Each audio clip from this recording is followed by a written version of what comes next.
अस्सलाम वालेकुम नाज़रीन, शामी रूहानी टीवी के साथ एम ए शामी आपकी खिदमत में हाज़िर है। आज का टॉपिक बहुत इंपॉर्टेंट है और आपको मालूम है कि पहले एक सूर्य ग्रहण गुज़रा और अब ये चाँद ग्रहण आ रहा है 16 मई को। तो इसकी जो टाइमिंग है बड़ी इंपॉर्टेंट है और ये किन नक्षत्रों में लगेगा, किन कौन से बुरूज मुतासर होंगे और क्या ज़िंदगी में इंपॉर्टेंट इवेंट आ सकते हैं, मुल्क की सियासत पे क्या असरअंदाज कहाँ पे होगा, कौन से इमरान खान के ज़ायचे पे कहाँ पे ग्रहण लगेगा, शहबाज शरीफ के ज़ायचे में ग्रहण कहाँ पे लगेगा, ये सारी चीज़ें हम डिस्कस करेंगे। देखिए, इनफरादी ज़ायचे में भी और मुल्की ज़ायचे के लिहाज से भी इसको हम डिस्कस करेंगे और उसके बाद कौन से बरूज ज़्यादा मुतासर हो रहे हैं, वो ज़्यादा हसास हैं उनके लिहाज से, तो ये सारी चीज़ें इस वीडियो में डिस्कस करेंगे। और आपको पता है मुल्क की सियासत आजकल जिस तरह गर्मा गर्म चल रही है और जल्द से जलूस का दौर है और बल्कि इतनी हीट है सियासत में कि एक दूसरे को मारने लड़ने झगड़ने पे से भी बाज नहीं आ रहे लोग।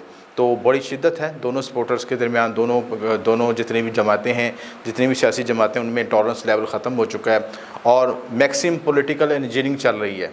और ये पॉलिटिकल इंजीनियरिंग कौन से शोबों में चल रही है इसको भी हम डिस्कस करेंगे और सारी एक एक चीज़ आपको वजाहत से समझाएंगे ये क्या मामला होते हैं और किस तरह यह आपको ग्रहण आपकी इनफरादी ज़िंदगी में भी, मुल्की लिहाज से भी और सियासत पर किस असरअंदाज होगा, मुल्की माशत पर असरअंदाज होगा, सारी चीज़ में डिस्कस करेंगे। सबसे पहले समझना ज़रूरी है कि ये चाँद ग्रहण जिसको हम ब्लड मून भी कहते हैं बहुत सेंसिटिव है क्योंकि इसके साथ कमर दर अकरब भी शुरू हो रहा है। ये ग्रहण बुर्ज मेज़ान में लगेगा, बुर्ज मेज़ान के आखिरी दर्जात पर लगेगा, वैदिक एस्ट्रोलॉजी के मुताबिक बता रहा हूँ, और आस्ता आस्ता मूव होते फिर ये बुर्ज अकरब में चला जाएगा।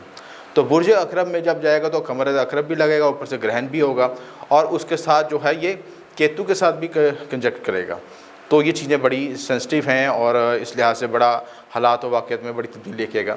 16 मई को लगेगा ये ग्रहण 6:30 पे AM पे और इसका नुक्ता रूज जो है 9:10 पे होगा और ख़ात्मे ग्रहण 1:06 पे ना PM पे। तो ये टोटल टाइमिंग जो है बहुत इंपॉर्टेंट है। हालांकि ये टाइमिंग के अलावा जो आपकी ग्रहण की टाइमिंग के अलावा एक हफ़्ता पहले और एक हफ़्ता के बाद के टाइमिंग इवेंट्स बहुत सेंसिटिव होते हैं, हसास होते हैं और पूरी कोशिश करनी चाहिए कि इन दौरान कोई अहम फैसले, कोई अहम मामला को न तय किया। कायनात में जो नेगेटिव वेव्स आ रही होती हैं, नेगेटिव मैग्नेटिक वेव्स आ रही होती हैं या वेव्स के अंदर अता चढ़ाव आ रहा होता है और आप ये देखेंगे चाँद की वजह से पानी में मद्दोजज़र आता है तो आपके इमोशन में भी अंदर मद्दोजज़र आएगा। आपके जिस्म में जो खून है, आप लिक्विड्स हैं, हार्मोन्स हैं, वो सब लिक्विड की फॉर्मेशन है और चाँद इन सब चीज़ों का हकम है। तो उन चीज़ों में वेरिएशन आएगा, तब्दीलियाँ आएगा, मूड स्विंग्स आएंगे। ये चाँद ग्रहण सबसे इंपॉर्टेंट है, इस वजह से ख़तरनाक भी है, ये कमर दर अकरब भी है और दूसरी इंपॉर्टेंट चीज़ ये विशाखा नक्षत्र में लग रहा है। वैदिक एस्ट्रोलॉजी के ये विशाखा नक्षत्र में लग रहा है और विशाखा नक्षत्र का जो सिंबल है ये शाम की 2 शाखा। आप देखिए शाम को देखें, जब शाम ज़बान निकालता तो उसकी दो शाखें होती हैं। यानी ऐसा चाँद ग्रहण जो आपके ज़हन पे, नफ्सियात पे, आपके मामलात पे आपको डबल माइंडेड कर देगा, कन्फ्यूज़ कर देगा और आपको समझ नहीं आएगी कि हकीकत क्या है और फ़रेब क्या है। और इस दौरान बहुत से लोगों को फ़रेब भी मिलेगा, धोखा भी होगा। और उसकी इम्पोर्टेंट वजह एक और भी है कि इसके साथ सियारा मरकरी जो कि कम्युनिकेशन का सितारा है, आपके बोलचाल के मामलात, आपकी जो प्रेजेंटेशन का मामलात हैं, जितने भी आप बोलचाल से प्रेजेंटेशन देते हैं वो सब मरकरी से कंट्रोल करते हैं। तो मरकरी कम्बस्ट भी हो रहा है, रेट्रोगेट भी हो रहा है, ये दोनों चीज़ें इंतहाई नेगेटिव हैं। तो ये ओवरऑल टाइम बहुत ही हसास है और हम काल पुरुष कुंडली के मुताबिक अगर देखें, एनालिसिस किया जाए तो ये लगन से 7वीं यानी लिब्रा में लग रहा है। तो ये चीज़ें बड़ी हसास हैं, इस लिहाज से तमाम बरूज के हवाले से ख़ुसूसी तौर पर मैं इनको अलर्ट कर रहा हूँ कि आपने जितने भी आपके लेन देन के मामला, कम्युनिकेशन के मामला, अहम फ़ैसले, शादी, रोज़गार, तलीम, सफ़र, कहीं भी कोई चीज़ करने लगें, थोड़ा सा उसमें पॉज कर लें और चीज़ों को बड़े ब्रेक भी नहीं से सोचें और उसके बाद कोई फ़ैसला करें। और क्योंकि ये इस दौरान आपसे धोखाधड़ी हो सकती है, ऐसे वाक़यात हो सकते हैं कि कोई हादसा, परेशानी, सफ़र के दौरान मसाइल, लेन देन के तनाज़ात, लेन देन में परेशानियाँ, ख़ानदान में तनाज़ात, और ये ओवरऑल डिस्कस कर रहा हूँ क्योंकि टाइम ऐसा है कि जिसके से आप बोलेंगे कुछ, समझ कुछ आएगा, कम्युनिकेशन गैप आएगा, चीज़ों में मिसअंडरस्टैंडिंग पैदा होगी, हालात में बदमज़गी पैदा होगी, नुकसान, जानी मानी नुकसान का ख़तरा है। तो इस वक्त तमाम बरूज के हवाले से थोड़ा सेंसिटिव एरिया है, लेकिन ख़ुसूसी तौर पर बुर्ज हमल वाले, बुर्ज मेज़ान वाले और बुर्ज जो है आपका अकरब वाले और बुर्ज सल्तान वाले, ये तमाम ये बुरूज वाले ये ज़्यादा ये हिट पॉइंट पे आए हुए हैं। तो इनके लिहाज से इनको ज़्यादा मुतात रहने की ज़रूरत, बाकी बुरूज को भी मुतात रहने की ज़रूरत है, लेकिन ये 4 बुरूज जो हैं ख़ुसूसी अहमियत के हामिल हैं। इसी तरह जो है इस दौरान आप ज़हनी दबाव हो सकता है, गलत फ़ैसले हो सकते हैं, जज्बातीपन में गलत फ़ैसले हो सकते हैं, शिद्दत पसंदी, जज्बातीपन, जल्दबाजी, कोई भी ऐसा फ़ैसला जिसमें ये सारे पहलू शामिल हो रहे हैं उस वक्त खामोशी इख्तियार करें और अगर इस वक्त आपने गलत फैसला हुआ तो आगे आने वाले दौर में आपको कई पेचीदगियों का सामना करना पड़ सकता है। पाकिस्तान के अगर जायचे के लिहाज से देखा जाए, अगर हम इसको पॉलिटिकल एनालिसिस किया जाए, तो ये ग्रहण आप पाकिस्तान के जायचे के जो है 7वें घर में लग रहा है। 7वां घर आपको किस चीज़ का होता है? बिज़नेस का, मार्केट का। और आप देखेंगे पाकिस्तान के बिज़नेस मार्केट के हालात क्या हैं, डॉलर की पोजीशन क्या है, आपकी माशी हालात क्या चल रहे हैं, तो सब चीज़ नेगेटिव जोन में चल रही है। और डॉलर की बढ़ती हुई पावर जो है, बढ़ती हुई इसकी कदर जो है, रुपये की डिवैल्यूएशन का बायस बन रही है। आपकी माशी पॉलिसी, माशी मामलात इतनी ज़्यादा मनफी हालत में चले जाएंगे कि खुदा ना खास्ता आप मुझे ख़तरा है कि किसी ने पाकिस्तान बैंकरप्ट ना हो जाए। और जो सुपर पावर से चाहते भी हैं कि हम इनको भूखा मार दें, यानी आजकल का दौर किसी को आपने गोली से तो मारने की ज़रूरत नहीं है, आप उसको भूखा ही मार दें कि उसके ज़रूरतें पूरी ना हो, उसके वसाइल पूरे ना हो, वो अपनी ज़रूरत पूरी ना कर सके और अपनी मौत खुद ही मर जाए। तो सेम ये फार्मूला हमारे साथ अप्लाई किया जा रहा है कि हमारे साथ पॉलिटिकल इंजीनियरिंग करके ऐसे मामले तय किए जाएँ कि मुल्क में खाना जंगी के मसाइल भी पैदा हों, मईशत इतनी तबाह हो जाए और हर शख्स हर जगह पर अफरा तफरी पैदा हो जाए, किसी चीज़ में स्टेबिलिटी ना पैदा हो, रिलायबिलिटी ना पैदा हो। और ये चीज़ बड़ी सेंसिटिव है। ये लगन से 7वें लग रहा है और 7वें के बाद 8वें में जाएगा, तो मीज़ान अगर दोनों मुतासर होगा। मीज़ान आपका बिज़नेस प्लेस, बिज़नेस मार्केट, और 8वां घर किसी से खुफिया मामला, खुफिया साजिश से मुतल्लक आपकी जितनी भी इंटेलिजेंस के मामला हैं, जितने भी आपके इस्टेब्लिशमेंट के मामला हैं, जो खुफिया मामला हैं, वो सारे 8वें घर से देखे जाते हैं। तो इसका मतलब है कि 7वें 8वें का कनेक्शन बन रहा है आपस में।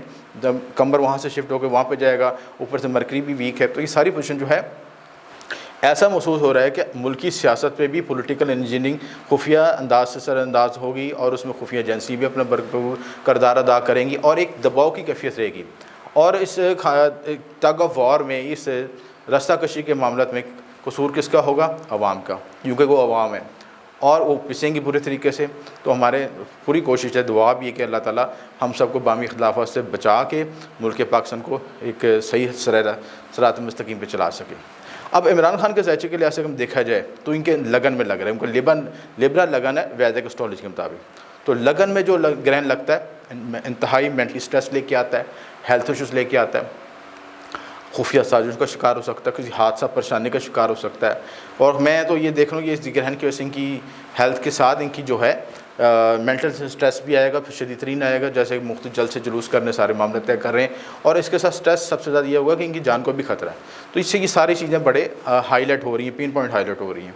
तो इस लिहाज से अपना ख़ुसूसी तौर पे सेफ्टी पैरामीटर्स को मेयर करना चाहिए ताकि उसमें कोई गलती गुंजाइश ना रहे किसी तरह की। हमारी कोशिश है कि तमाम सियासतदान, जो दुआ भी है कि तमाम सियासतदान आपस में बाहमी हमआहंगी तय एक दूसरे के साथ मामला तय कर सकें। इसी तरह शहबाज शरीफ के जायचे में ये सेकंड हाउस में लगेगा, तो सेकंड हाउस से थर्ड हाउस की तरफ शिफ्ट होगा, तो फैमिली इश्यूज़ आ सकते हैं, फैमिली से रिलेटेड मामला आ सकते हैं।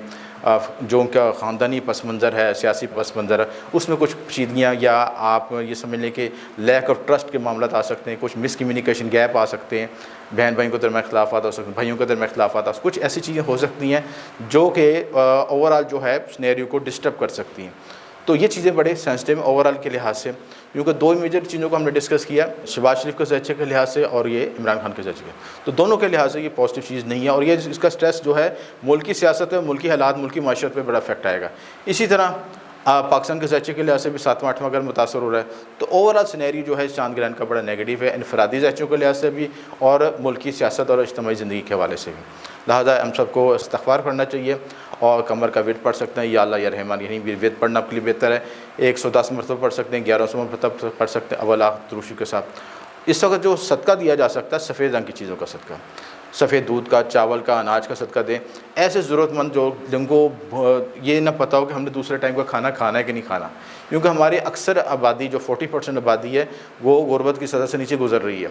तो उनको अनाज की फराहमी दी जाए, सफ़ेद अनाज, जिसमें आपके चावल हो गए ख़ुसूसी तौर पर और बाजरा हो गया, कोई ऐसी चीज़ दी जा सकती हैं जो कि उनके लिए आसानी पैदा कर सके, उनके बुनियादी ज़रूरत को पूरी कर सकें।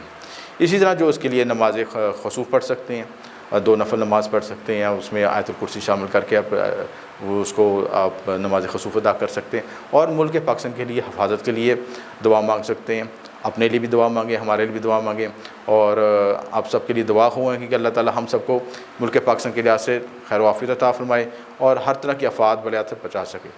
आपका बहुत शुक्रिया। M A Shami.